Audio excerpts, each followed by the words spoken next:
afternoon. I'm Dr. Deuk. I'm here with one of my patients who had the Deuk laser disc repair for a herniated disc in her lower back.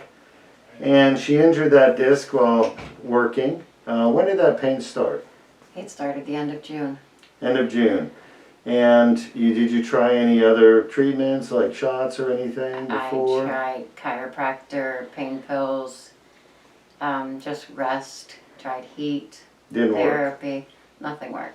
And the pain went from your back, L4-5, right? Correct. Down your leg. Yes, all the way to my foot. And nothing got rid of that pain until you had the surgery. Correct.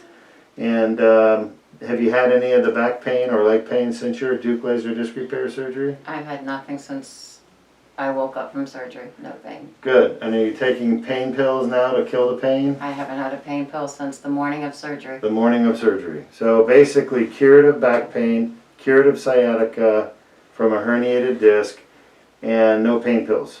And back to work. Yes. Yes, back to work. Awesome. Is there anything else you want to say to the audience?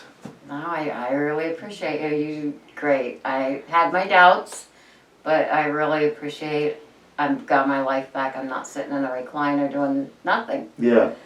And you're 3 months post-op now, right? Correct. 12 weeks? Yes. So it's not like the surgery works for a few days or a few weeks. You're now 3 months later, and we actually looked at all of our patients that had long-term outcome, and we had an average of 6 years of That's follow-up, and they had 95% relief of their preoperative back and leg pain. So we're going to publish that data soon. Great. Congratulations. Thank you. All right, I you'll take appreciate care. it. All right, nice to see you. Nice to see you.